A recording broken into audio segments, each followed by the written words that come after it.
Hello guys, good afternoon. Today mag-install tayo ng APC, automatic pressure control. Tsaka yung kung ano yung mga benefits nito. So, try ko ngayon mag-Tagalog kasi yung iba nag sasabi na hindi daw nila maintindihan yung Ilonggo. So, ayan, sige, Tagalog tayo. Pasensyaan niyo na yung Tagalog ko So, ito yung APC. Ayan, ito yung motor pump. So, baka magtaka kayo, isang malaki at saka isang maliit. So, ginagamit namin ito sa water station. So, ito yung malaki, 1.3 horsepower. Oh, ayan. So, sa kilowatt, sa 1 kilowatt siya. Pero sa horsepower, this is 1.3. Ito naman yung maliit, 0.75 kilowatt or 1 horsepower.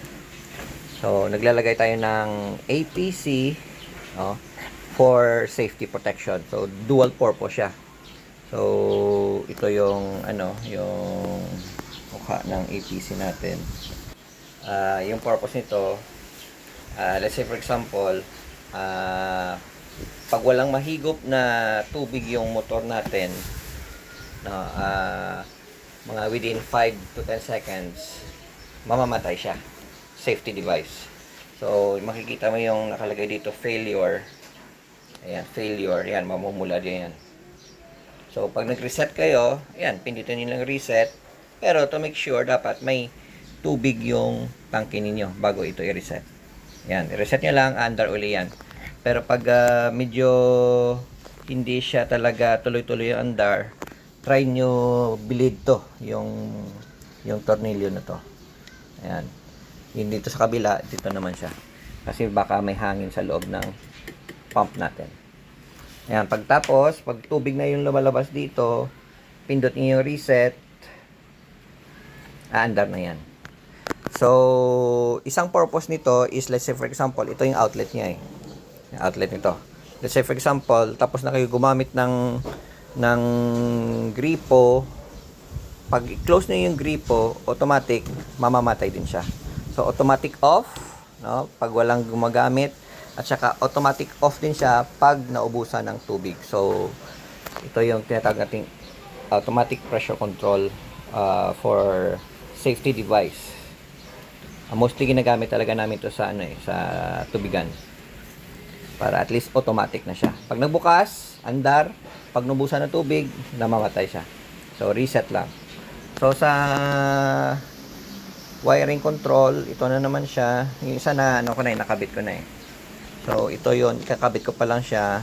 Ayan, bubuksan natin. Basic lang. Ayan. May pangalan dito sa ilalim. Ayan, dito. Ayan, pump. Ayan, pump. Ayan, lagay natin. Ayan, pump. Sa taas, power. Sa ilalim, pump. So, puputo lang tayo dito.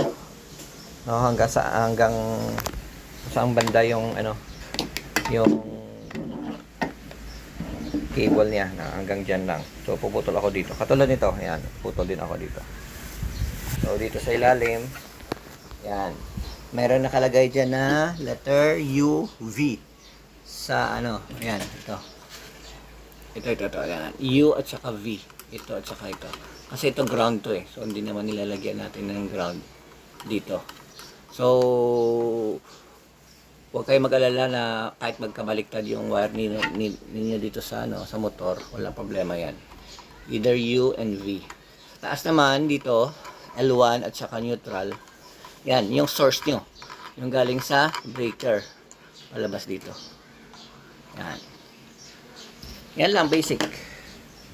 Basta wag yung kalimutan na higpitan talaga dito kasi siyempre maglo-lose contact yan, baka masunog yung yung APC natin.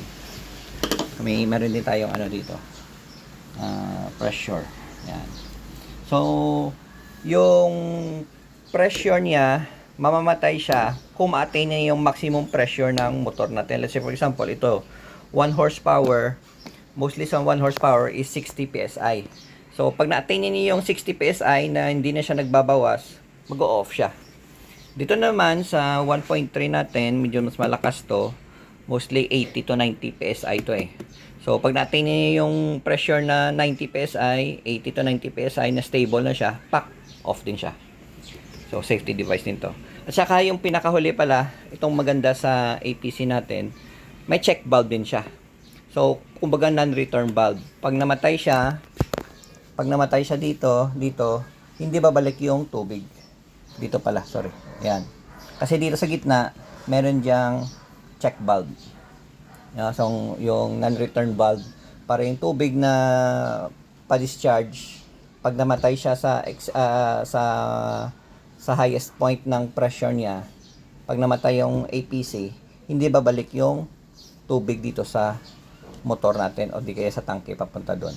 So, no need na maglagay. Usually kasi naglalagay tayo dito ng ng check valve dito para hindi babalik yung tubig doon sa tangke o saan galing source na yan. So, ito yung kagandahan sa APC. May check valve na siya.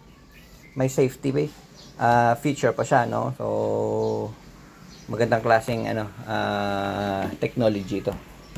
So, kung saan mahanap to, sa mga supplier, water supplier, meron din to.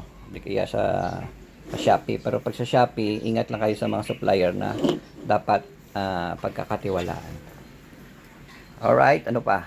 So far, ito yung brand na ginagamit ko, LX. Tested ko na po yan. So, walang problema. Okay, thank you guys and have a good day. Katubig.